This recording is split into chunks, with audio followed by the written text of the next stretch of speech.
Isabel Cristina Leopoldina Augusta Micaela Gabriela Rafaela Gonzaga nasceu no Rio de Janeiro no dia 29 de julho de 1846 e após a morte do irmão mais velho, Afonso Pedro, já no ano seguinte ao seu nascimento, em 1847, ela tornou-se herdeira do trono no Brasil e passou então a ser educada e encaminhada para ser a sucessora do pai, Dom Pedro II, na sucessão do trono do Brasil.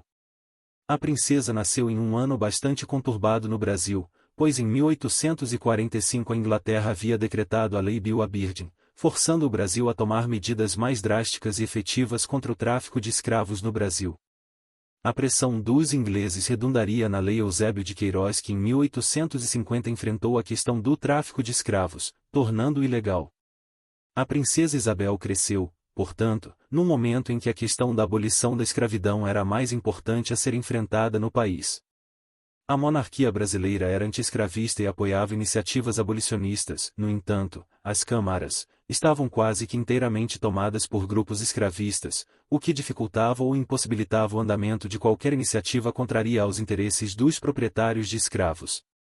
Em 1863 os Estados Unidos declararam o fim da escravidão no país. Em 1867, na fala do trono o imperador disse que a escravidão no império não poderia deixar de merecer consideração e que era preciso que fossem atendidos os altos interesses que se ligam à emancipação.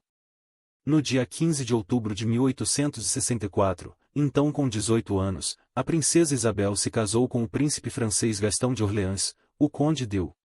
O príncipe teve um papel fundamental na formação intelectual da princesa, na sua inclinação pelo liberalismo político e econômico, e na sua paixão pelos grandes e auspiciosos tempos trazidos pela Revolução Industrial Inglesa.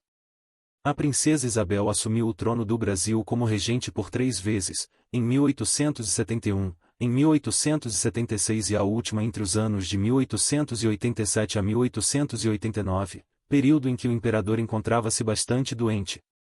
Sempre que assumia a regência, a princesa procurava impulsionar e incentivar movimentos abolicionistas.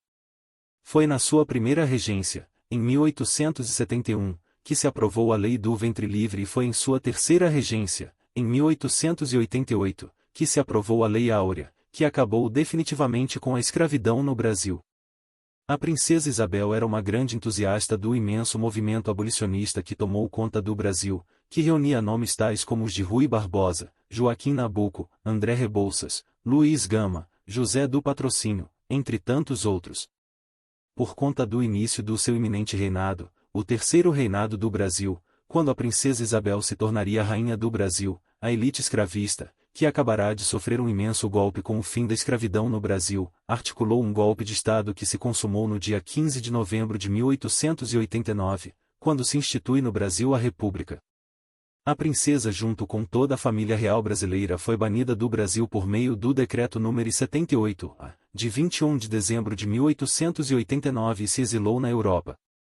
Em 1920 o presidente Epitácio Pessoa suspendeu o banimento da família imperial, mas a princesa Isabel jamais regressou ao Brasil. A princesa morreu na França, aos 75 anos de idade, no dia 14 de novembro de 1921.